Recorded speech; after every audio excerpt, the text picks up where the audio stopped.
Баршаңызға сәлем. Бүгін 58-ші сабақтың есептерін орындаймыз. Сабақтың тақырыбы үш таңбалы сандарға бөлу алгоритмі. Бұл сабақта біз осы үш таңбалы сандарға бөлу алгоритмін тақырыбын жалғастырып, бөліндісінде нөлі бар үш таңбалы сандарға бөлу алгоритмін қолдануды үйренеміз. Бірінші есеп. Есептеуді орындамай тұрып, бөліндінің мәніндегі цифрлары санын анықта. 52.965-ті үшке бөлеміз. Бұны бөлмей тұрып, біз бөліндіде неше цифр бар екенін білу үшін біз толымсыз бөлінгішті табамыз бұл жерде. Бұл жерде бөлгіш 3 болғандықтан толымсыз бөлінгіш мына жерде 5 болады.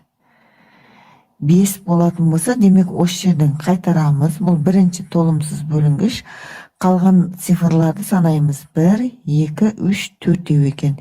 Демек, мұна бірінші толымсыз бөлінгіш бар, біреу. Қалған 4 болғандықтан, мұна жерде бөліндіде 5 цифр болады. Сонымен 52.965-ті 3-ке бөліп жазбаша түрде толық орындадым. Бұл 17.655-ке тең. Кейінгісі 52.960-ты 32-ке бөлеміз. Бұл жерде толымсыз бөлінгіші 52 болады. Сондықтан 52-ден кейінгі цифрларды санаймыз. 1, 2, 3 екен. 52-де бір бөліндіде бір цифр болады. 52-ні 32-ке бөлсек, қалған 3-ін қосып жазамыз. Сонда бөліндіде 4 цифр болады. 1655-ке тең екен. Одан кейінгісі 52.800-ді 320-ға бөлеміз. Бұл 165-ке тең болады.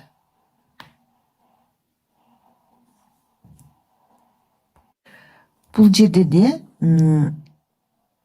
толымсыз бөлінгіші 52 болады. Енді 52-ні біз нөлдерін біреуден біреу болғандықтан қысқарттық та 32 болды. 52-ні 32-ке бөлетін болсақ, бөліндіге бір цифр жазамыз да, 52-ден кейінгі қалған 2 цифр болғандықтан, мына жерге 2 цифр түседі бөліндіге. Сонда 52-ден біреу, мына 82 цифр болғандықтан 2 түссе 3 болады. Бөліндіде 3 цифр келіп шықты. Кейінгісі 142.765-ті 5-ке бөлуіміз керек. Толымсыз бөлінгіш 14 болады. 14-тен кейінгі цифрларды санаймыз. 1, 2, 3, 4. Толымсыз бөлінгішпенен 5 болады. Демек, бөліндіде 5 цифр болады. Бөлу жолын толық жазып қойдым. Бұл жерде бөліндінің мәні 28.553-ке тең. Одан кейін 142.750-ді 50-ге бөлеміз. Бұл жерде бөлгіште 1 нөл бар екен, бөлінгіште де 1 нөл бар, екеуі қысқаратта сандарын бөлеміз. Толымсыз бөлінгішіміз 14 болады, 14-ті 5-ке бөлеміз. Бұл жерде 1 цифр шығады, одан кейінгі сандарды санаймыз. 1, 2, 3. 3 цифр бар екен, ол 3 цифр бөліндіге түсетін болса, демек, бірінші толымсыз бөлінгіштегі 1 цифрмен 4 цифр болады. Ендеше 142.750-ді 50-ге бөлсек, 2855 екен. Кейінгісі 142.750-ді 125-ке бөлеміз. Бұл жерде толымсыз бөлінгіш 142 болады. 142-ден кейін 3 цифр бар. Демек, бөліндіде 4 цифр болады. 1142-ке тең екен. 892.500-ді 2-ке бөлеміз. Жазбаша бөлу жолын толық көрсетіп қойдым. Бұл жерде толымсыз бөлінгіш 8 болады. 8-ден кейінгі цифрлардың саны 5, 8-бенен толымсыз бөлінгішпен 6 болады. Демек, бөліндіде 6 цифр тұр. Яғни 446.252-ке тең болды. Және 892.500-ді 20-ға бөлсекті дәл солай бөлеміз. Толымсыз бөлінгіш 8, одан кейін 4 цифр бар, нөлдер қысқарып кетті. Сонда толымсыз бөлінгіштен 1 цифр шығады, алдында жақта 4 болса, барлығы бөліндіде 5 цифр болады. Демек, жауабы 44.625 келіп шықты. Одан кейін 892.400-ді 200-ге бөлеміз. Бұл жерде екі жақында 2 нөлдері бар, солар қысқарып 8924'tü 2'ge bölemiz. Endi толымсыз бөлүнгүч 8 болады. Калганы 3 цифр экен, ол 3 цифр жазылат. Аны 8'ди 2'ge бөлсек 4 болады. Одан 1 цифр чыгады. Демек, бөлүмдеде цифрлар саны 4 болады. Демек, жообу 4462-ге тең. Бул жерде жазбаша бөлүү жолдарын мен толук көрсөтүп жазып койдум. Орындап, өз беттериңизче текшерип көрсөңүздөр болады. Экинчи эсеп биринчи берилген бөлүү алгоритмин окуу. Экинчи берилген бөлүүгө алгоритм кур. Демек, биринчи берилген бөлүү мынау болады. 135.270'ти 45'ге бөлөмүз. Енді алгоритмін оқимын. Бірінші толымсыз бөлінгіш 135. 135'ті 45'ке бөлемін. Бөліндінің мәніне цифр таңдаймын. Ол үшін 13 мыңдықты 4'ке бөлеміз, 3'ті аламыз. Тексеремін. 45'ті 3'ке көбейтсек 135 демек қалдық қалмайды. Енді мына 2 цифрын түсіремін. 2'ні 45'ке бөлеміз. Кіші санды үлкен санға бөлген кезде 0 түседі мына жерге. Енді 7'ні түсіремін. Тағы да солай пайымдаймыз. Кіші сан болға 27'ні 45'ке бөлеміз. Мына жерге 0 түсіреміз. Енді мына 3-ші 0'ді түсіреміз. Бұл 270 болды. 270'ті 45'ке бөлемін. Сонда 6'ны біз пайымдап 6'ны аламыз. Енді тексеремін. 45'ті 6'ға көбейтсек 270, қалдықты табамын. Қалдық 0'ге тең. Демек, бөлімнің мәні 3006'ға тең. Кейінгі бөлу 508.800'ді 318'ге бөлеміз. Бұның бөлу алгоритмін өзіміз құрамыз. Дәптерге бірінші бөлуді жазып қоямыз.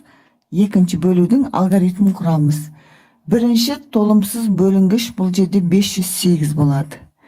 508'ді 318'ге бөлемін. Бөлімдеге цифр таңдаймын. Ол үшін 500'дікті 300'дікке бөліп 1'ді аламын. Тексеремін. 318'ді 1'ге көбейтсек 318. Қалдықты табамын. Ол бөлгіштен кіші. 190 318'ден кіші. Енді сондықтан 8 цифрын түсіремін. Екінші толымсыз бөлінгішті 318'ге бөлемін. Ол үшін біз 19 жүздікті 300'дікке бөліп 6'ны аламын. Демек, тексеремін. 318'ді 6'ға көбейтсек 1908. Қалдық 0. Бөлінгіштегі 0'дерді бөлімдеге жазамыз.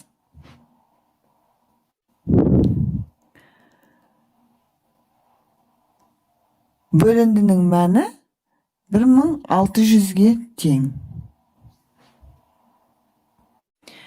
Үшінші есеп. Есептеп дұрыстығын тексер. 135.270'ті 45'ке бөлеміз. Бұл жерде толымсыз бөлінгіш 135 болады. Демек, бөлімдедегі цифрлар саны 4 болады. Енді 135'ті 45'ке бөлсек 3'тен береміз. Бұл 135'тен 135 азайтсақ 0 қалдық қалады. Мұна 2'ні түсіреміз. 2'ні 45'ке бөлсек 0 болады. 7'ні түсіреміз 27. 27'ні 45'ке бөлсек бөлгіштен кіші болғандықтан тағы 0 түсіреміз. Енді мұна 0'ді жазамыз. Сонда 270. 270'ті 45'ке бөлсек 6'дан береміз. Демек, 270'тен 270 азайтсақ 0 қалады. Бөліндінің мәні 3006'ға тең екен. Енді бұны біз 45'ке көбейтіп, яғни бөлішке көбейтіп тексеріп көреміз. Көбейту жолы толық жазылды. Бұл 135.270'ке тең екен. Кейінгісі 439.270'ті 545'ке дәл осы жоғарыдағы тәсілмен пайымдап бөліп шығамыз. Бұл бөліндінің мәні 806'ға тең болады. Енді 806'ны 545'ке көбейтіп тексеріп көреміз. Демек, 439.270 келіп шығады. 454.227'ні 227'ге бөлсек 2001 болады. Оны 227'ге көбейту арқылы біз тексеріп көреміз. Демек, мына бөлінгіш келіп шықты, бөлу амалы дұрыс орындалған. 643.284-ті 321-ге бөлетін болсақ, 2004 болады, ал оны көбейтіп тексеріп көрсек, 643.284-ге тең болды. 547.300-ді 421-ге бөлсек 1300 болады, ал 1300-ді 421-ге көбейтіп тексеріп көреміз, бұл 547.300-ге тең. Кейінгісі 826.826-ны 826-ға бөлсек 1001 болады. Бөліндінің мәні, енді оны көбейту, 1001-ді 826-ға көбейту арқылы тексеріп көреміз. Бұл 8,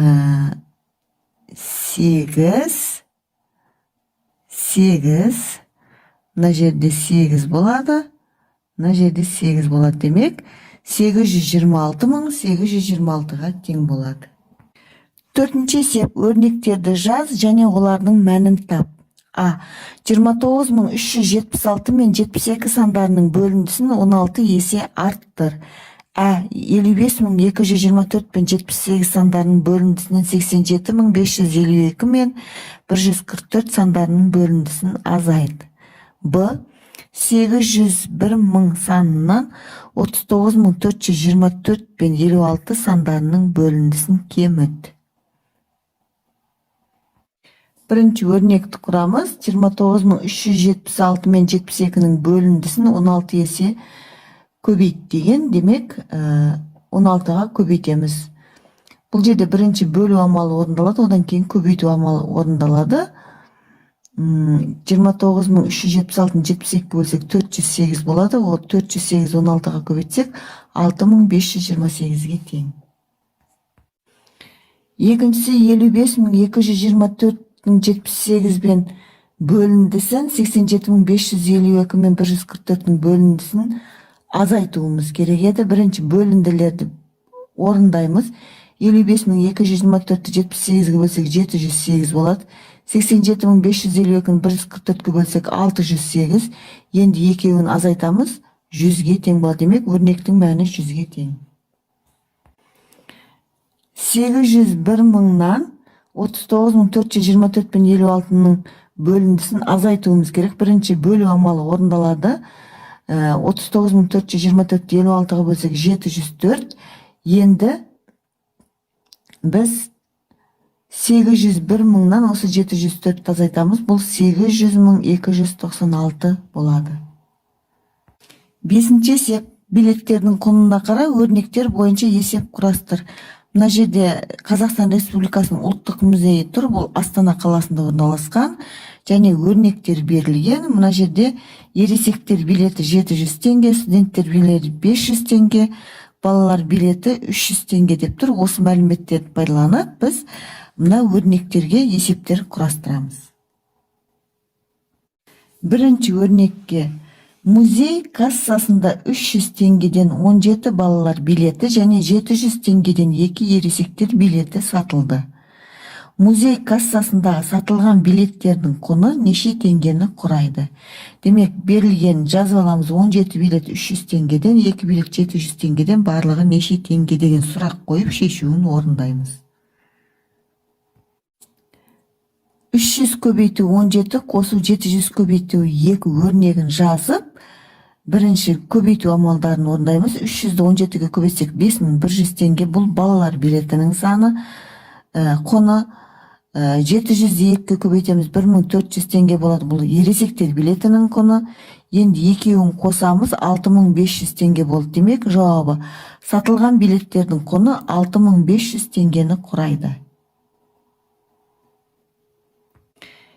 Екінші өрнекке құрастырған есебіміз, экскурсияға барған туристер тобы музейге кіру үшін 500 теңгеден 23 студенттер билетін және 300 теңгеден 12 балалар билетін сатып алды.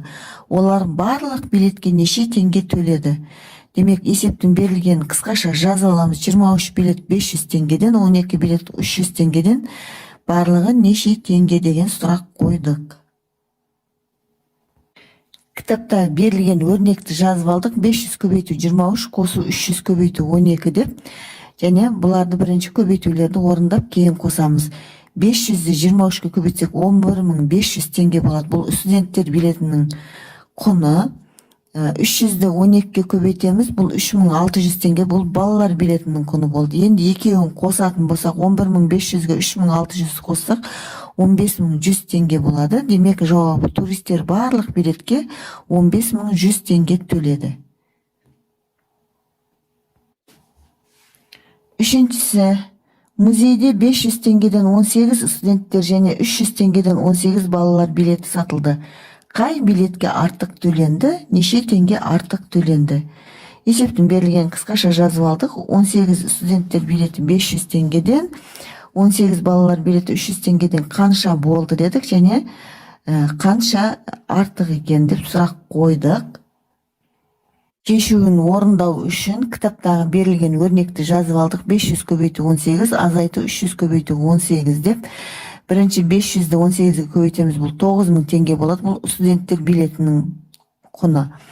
Екінші 300-ді 18-ге көбейтеміз, бұл 5400 теңге, бұл балалар билетінің құны болды. Енді қайсысы қанша артық екенін табу үшін біз көп суммадан аз сумманы азайтамыз. 9000-нан 5400 азайтсақ 3600 теңге артық қалады. Демек жауабы студенттер билетіне 3600 теңге артық төленді. Алтыншы есеп, есепті шығар. Музейдегі жәдігерлерді қалпына келтіруші мамандар 12 күн бойы 4 сағаттан жұмыс істеді. Барлық жұмысты орындау үшін 73 сағат қажет. Олар әлі қанша сағат жұмыс істеу керек? Егер мамандар күніне тағы 1 сағаттан артық жұмыс істейтін болса, қалған жұмысты орындау үшін қанша күн қажет дейді. Бірінші біз олардың 12 күнде неше сағат жұмыс істегенін тауып алуымыз керек. Ол үшін 12-ні 4-ке көбейтеміз. Ал енді кейін барлық жұмысты орындау үшін 73 сағат керек болды ғой. Енді тағы қанша сағат жұмыс істеуін керек екенін табу үшін 73-тен 48 азайтамыз. 73-тен 48 азайтсақ 25 сағат болады. Енді мамандар дейді, күніне 1 сағаттан артық жұмыс істейтін болса деді. Бұрын 4 сағаттан істеген болса, енді олар 1 сағат тағы қосымша істейтін болса, онда бір күнде 5 сағат істейтін болады. Яғни 4 сағатқа 1 сағатты қосамыз ғой. Әлі 25 сағат істеу керек еді. Енді күніне 5 сағаттан істейтін болса, қанша күн керек екендігін табу үшін 25-ті 5-ке бөлеміз. Есептің берілген қысқаша жазып аламыз. 12 күн 4 сағаттан қажет 73 сағат деп, әлі істеу керек неше сағат? 4 сағаттан күніне 1 сағат артық істеу керек дейді. Қалған жұмысқа неше күн керек екендігін жазып қоямыз. Шешуін орындаймыз. Ол үшін бірінші 12 күнде неше сағат жұмыс істеген табу үшін 12-ні 4-ке көбейтеміз, 48 сағат болады. Кейін 73-тен 48 азайтамыз, 25 сағат қалады. Бұл әлі істеу керек болған сағат, уақыт. Ал күніне 1 сағат тағы қосса деді, демек 4 сағатқа 1 сағатты қосамыз, бұл 5 сағат болады. Сонда енді 25 сағатты 5-ке бөлеміз, бұл 5 күн болады. Демек жауабы әлі 25 сағат жұмыс істеу керек. Қалған жұмысты орындау үшін 5 күн қажет. Жетінші есеп, мәтінді оқы, оның ішінен есеп құрастыруға деректер таңдап ал. Есеп құрастырып оны шығар. Алматы қаласынан 170 километр жерде Тамғалы шатқалында ұзындығы 10 километр, ені 3 километр тасқа қашап салынған 5000 сурет петроглифтер бар. Оның 2000 суреті шамамен ұзындығы 500 метр, ені 250 метр аумақты алып жатыр. Біз ішінен өзімізге керек мәліметті алып, Тамғалы шатқалында ұзындығы 10 километр, ені 3 километр тасқа қашап салынған 5000 сурет петроглифтер бар. Бір суреттің ауданы нешеге тең деген сұрақ қойдық. 10 километрді және 3 километрді біз метрде өрнектедік. 1 километрді 1000 метр болғандықтан 10 километрді метрге өрнектеу үшін 10-ды 1000-ға көбейтеміз, сонда 10.000 метр болады. Ал 3-ді 1000-ға көбейтсек 3000 метр болады. Енді бір суреттің ауданын табу үшін әуелі біз осы тасқа қашап салынған 5000 суреттердің ауданын тауып аламыз. Демек 10.000-ды 3000-ға көбейтсек, бұл жерде 30 миллион метр квадрат болады. Енді 30 миллионды 5000-ға бөліп, bir суреттің ауданын табамыз. Бұл 6000 метр квадрат болады. Демек, жауабы бір суреттің ауданы 6000 метр квадрат. 8-ші есеп. А және Б нүктелерінен қарағанда бейнеленген суретті тап дейді. Демек, бірінші А нүктесінен қараймыз. Бұл жерде бетеп қарайтын болсақ, осы жерде мына 1, 2, 3 көрінеді, және жанынан да осы 3 көрінеді. Ендеше А нүктеден қарағандағы бейнеленген суретіміз бұл екінші сурет болады. Міне 3 алдында тұр, мына жанында тұр, міне. Осылай келеді. Демек, екінші сурет екен. Ал енді Б нүктесінен байқайық. Б нүктесінен байқасақ та мына жерде 1, 2, 3 тұр, және мына жақта да 3 тұр. Ендеше Б нүктесіндегі көрініс мына жерде 2 тұр екен ғой, сонда мынау болады. Б нүктесіндегі көрініс мына 3-ші сурет болады. Дәптерге жазып қоямыз. А нүктеден қарағандағысы бұл 2-ші сурет, Б нүктеге қарағандағысы бұл 3-ші сурет. 9-ші есеп. Есептердің шешуін өрнек түрінде жаз. А. Музейге арнап ең жиектеме әзірленді. Бұл әзірленуі тиіс жиектеменің 2-ден 1 бөлігі. Тағы қанша жиектеме әзірлеу керек? А. Пойыз N сағат бойы А км сағат жылдамдықпен қозғалады. Егер межеленген жерге дейінгі ара қашықтық Б километр болса, оған қанша километр жүру қажет? Б. Егер билет X теңге және экскурсия жетекшісінің қызметі Y теңге болса, 6 оқушы музей кассасына қанша теңге төлейді? В. Автобус 40 км сағат жылдамдықпен Б сағат жүрді. Оған қажетті межеге дейін Д км жүру керек. Автобус барлығы қандай ара қашықтықты жүріп өтуі қажет? Бірінші есепке музейге арнап N жиектеме әзірленіпті. Бұл әзірленуі тиіс жиектеменің 2-ден 1 бөлігі дейді.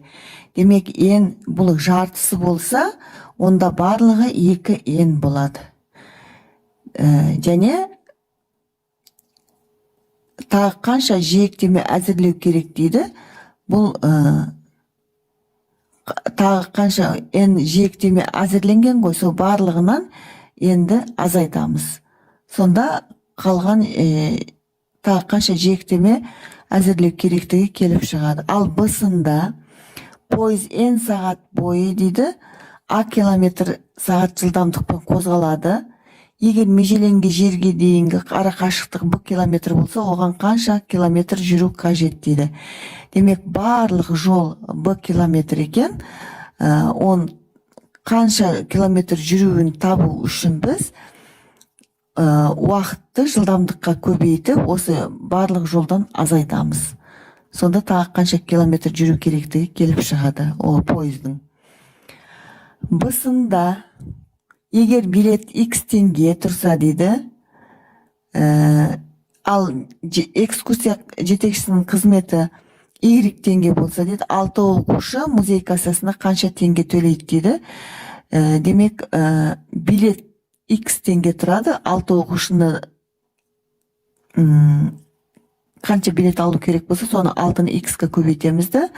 Ал жетекші біреу ғой, сондықтан оған Y-ті қосамыз. Сонда 6 көбейту X қосу Y болады. Өрнек осы көріністе болады шешуі. Одан кейін Б-сыныке автобус 40 км сағат жылдамдықпен В сағат жүріпті. Ол қажетті межеге дейін Д км жүру керек екен. Демек, барлығы қандай ара қашықтықты жүріп өту қажет дейді. Демек, ол қанша жол жүргенін табу үшін біз жылдамдықты уақытқа көбейтеміз, яғни 40-ты Б-ға көбейтеміз, тағы Д километр жүру керек екен. Сонда 40 көбейту Б қосу Д болады. Демек, автобустың барлық жүріп өтетін жолы осы болып табылады. 10-ші есеп. Торкөздердегі сандардың орналасу заңдылығын тап.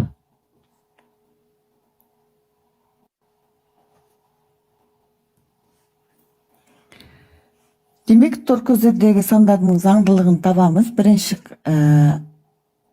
көлденеңінен қарап көрейік. Міне 34 қатарды көреміз.